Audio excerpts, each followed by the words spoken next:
Welcome to the Hair of the Dog podcast. I'm Nicole Bagley, and this is episode number 16, a Marketing Trifecta Win. Stay tuned. Welcome to the Hair of the Dog podcast. If you're a pet photographer ready to make more money and start living a life by your design, you've come to the right place.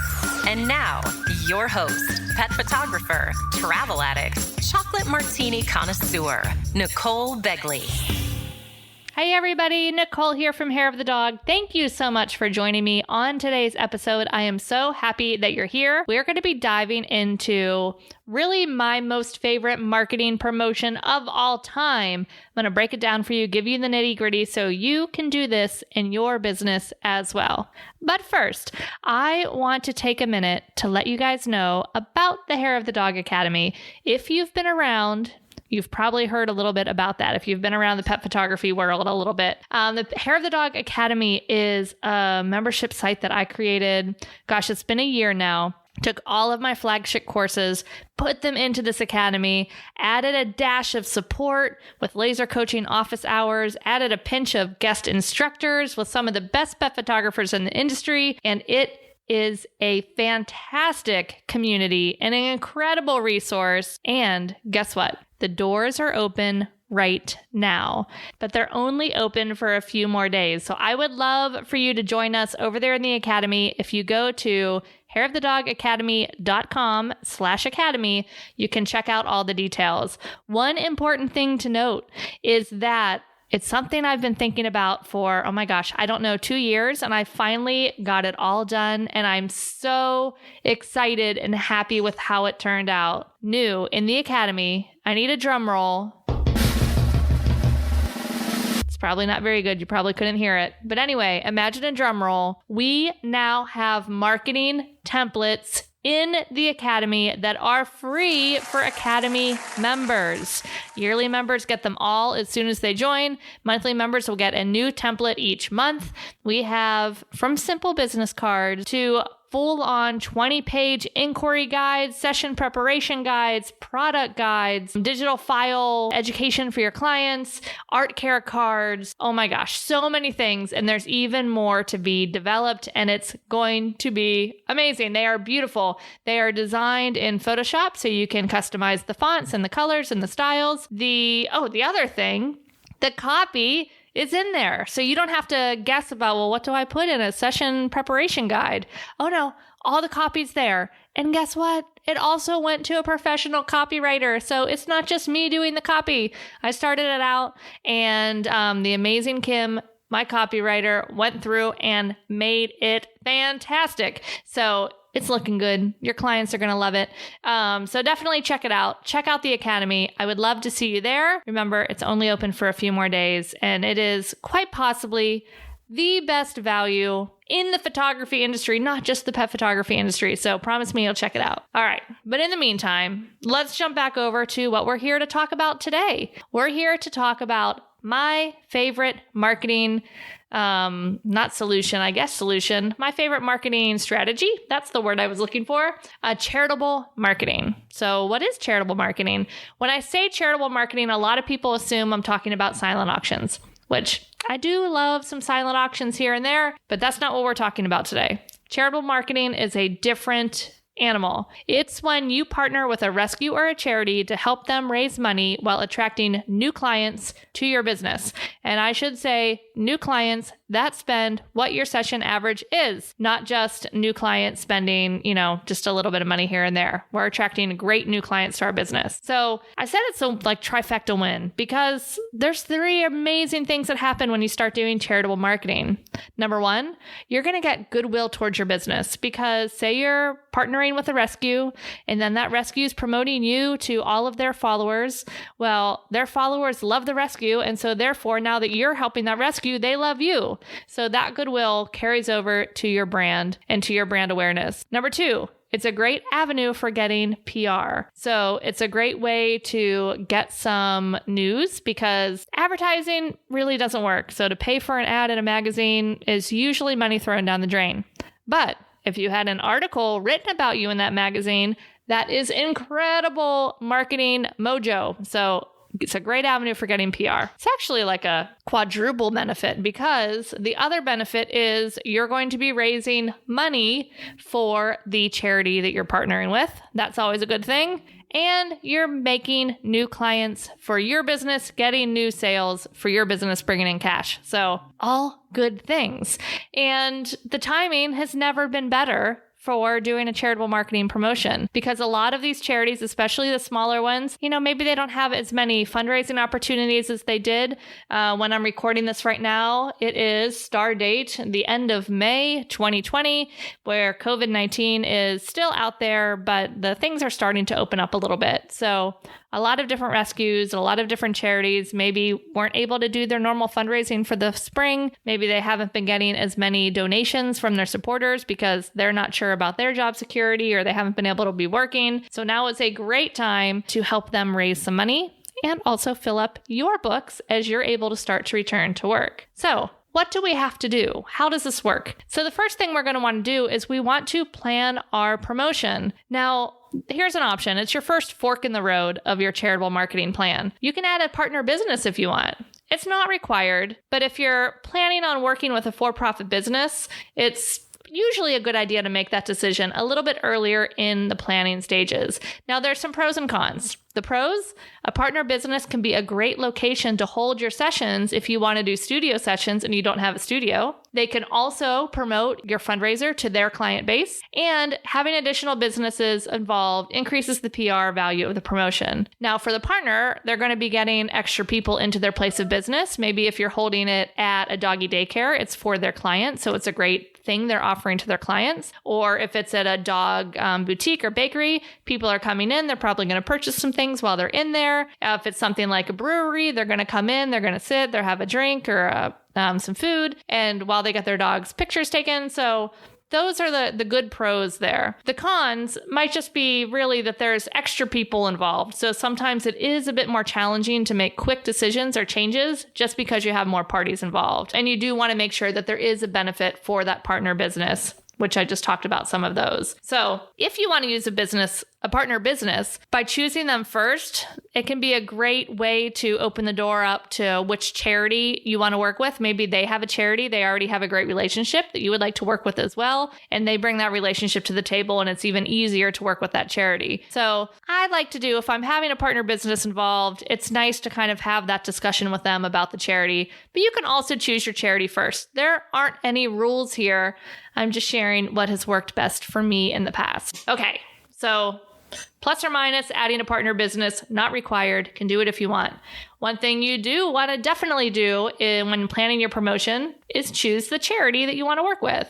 So this is super fun. You get to choose who you want to help. Now, a lot of times people see this and they think, oh man, I've got to work with the larger charity. The smaller ones just don't have as many people on their list. They won't fill up my special fundraiser. Well, that's hogwash.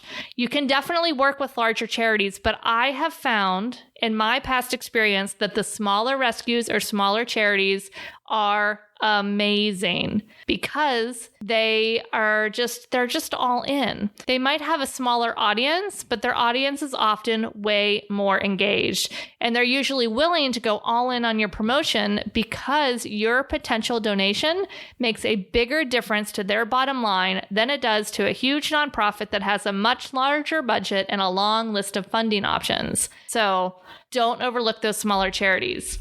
Now, if you do want to work with a larger charity, that's not a bad idea. I'm not saying don't work with larger charities. You certainly can. But I've found it's pretty important to have an existing relationship with those organizations so that they're more likely to promote you and more likely to really come to the table and help promote this fundraiser.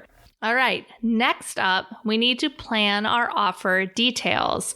So what do we want to offer? Again, this promotion can look however you wish. There is no right or wrong, but I do have a few tips on coming up with an offer that converts, an offer that people see and say, heck yeah, I'm jumping in. This is what I want. Number one, you want to keep the offer simple. Don't add lots of options. Don't make it confusing. Just keep it simple and straightforward. Number 2, you want to bring the value. Offer something better than if they were just to go to your website and contact you. Remember, we're adding value. We're not just discounting our prices. We're not just going on sale. We're adding value. Number 3, you want to add some urgency. This offer should have a date that the offer expires or there's only a limited number available. They don't need to hold their session by the expiration date, but they need to book by then. And just a little PS, you want to make it really clear to them that they can hold their session anytime or up to a certain date, but they just need to book by the expiration date. So many people get confused about that. Every time I do a promotion like this, somebody is like, oh man, I really want to do this, but I can't have the session before next Tuesday. And to which I say, well, yeah, I'm not shooting your session before next Tuesday. So people just don't understand that. So you just have to be really careful how you word that and just make sure you tell them anywhere you're promoting it that you have to book by this date, but we can hold our session anytime in 2020 or anytime until the fall, whatever box you want to put that in. Just let them know. All right, so for some offer suggestions, I have 2 suggestions really, depending on if you have a reservation retainer that converts into a product credit or if you have a session fee. Really, you just want to make it a little bit better than what you had before. So you can do that in a couple different ways. You can make the session fee or reservation retainer less and have a product credit, or like for instance, the reservation retainer, maybe you double it. So if it's $299 reservation retainer, maybe with the special offer, it's a $600 product credit. And then that also comes with a $50 donation to the charity that you make. You could also lower that reservation retainer and keep your normal product credit. So a $99 reservation retainer with a $300 product credit and a $50 donation to the charity. Or maybe you do a $99 reservation retainer with a $99 product credit and a $50 donation to a charity. It really doesn't matter. Whatever feels right to you. I will say, I want to caution you before you do option 1, which you're doubling a big reservation retainer and giving away, $300 or more of product. I want you to make sure that your prices are profitable. You want to have a cost of goods sold that is less than 25%, and you want to have a good idea what your clients usually buy, what your average sale is, have a fairly repeatable average sale so that you know that your pre-session education is working. So that way that you know that these sessions will be profitable even with that bigger discount built in. Now for photographers with a session fee, you can have that session fee include a product credit for, the special offer. You can have a discounted session fee with still a product credit, or you can just have a discounted session fee with a donation to the charity. Really, whatever feels right to you. Write down a couple different options, sleep on it, look at it the next day, and kind of see what feels right to you, and you can go with that. The moral of the story is you can make those numbers whatever you want, just to make sure it's a better deal than what you usually offer. All right, so we have our offer, we have our charity, we have a partner business maybe. Now it's time to promote our event. So with this, you're going to chat with the charity, you're going to chat with your partner business and find out how they want to promote the event. Of course, it's great to come to the table with some different ideas from social media, email campaigns. If they have a newsletter, they can mention it in their newsletter. If they have an event, you can put a swag bag, little marketing piece in it. You can do marketing pieces in adoption kits or a press release. Oftentimes with the press release, the charity has a PR person. They have somebody that goes out to the press regularly. So you can write this press release and then you can give it to them to review and edit and send out from their business, which has a better chance of getting picked up if you haven't yet made the connections with the local press in your area. So that's a great benefit of working with a charity. But whatever you want to do or whatever you plan you move forward with, you want to make sure that you make it easy for your partner business and or your charity to promote the event. So you want to create the social media captions, you want to create the different images, you want to share with them an email campaign. Basically, you want to write all the copy, have all the images, do all the hard work so that they can just say, oh, great, copy, paste, share. Then they're way more likely to be sharing your things because you've made it so easy for them. So definitely keep that in mind. Okay, and last but not least, it's time to book our clients. So now we've been promoting the event. Hopefully we have some inquiries coming in. One mistake I see a lot of pet photographers making in this type of situation is they're trying to make every inquiry a booking. And quite frankly, that's just never a good idea unless you're more of a high volume, low cost photographer. If you're a low volume, high cost where people are going to be spending $1,000, $1,500, $2,000 or more dollars, most likely every inquiry that comes in is not going to be the right fit for this promotion. So if you're doing full sessions and you want to reach session averages that are on par with your regular averages, it is critical. I'll say this again. It is critical that you bring your inquiries through the same process as your regular sessions. This will mean that some people will choose not to participate in it, and that is okay. You remember, we don't want to book every single person for our full sessions. If that's happening, you should definitely be raising your prices. So this is another important little caveat for the booking process, and that is please make sure that all inquiries, booking, payments, date selections are done through your business. Do not allow the charity to schedule, book, or educate your potential clients, as this often results in miscommunications, and then they also don't pre-qualify your client. So it's really, really important that you manage all of those details so that your client is set up for the most successful experience, and you're also set up for the most successful experience with your client as well. All right, last but not least, it's time to start taking some payments. So we have clients that want to book, and how do we manage payment? Well, for me, I have them pay me directly, and they go through that process again, just like any other session booking. They do not make donations to the charity themselves. I have them just essentially book a session fee, and it includes these extra things. And then at the end of the promotion period, I see how many clients are booked. So I figured out how much money I'm going to donate to the charity, and I write one check to the charity. As well for taxes, I then charge sales tax on my session fees, just as I normally would for any regular sessions. So from the client's point of view, it's treated exactly like a regular session.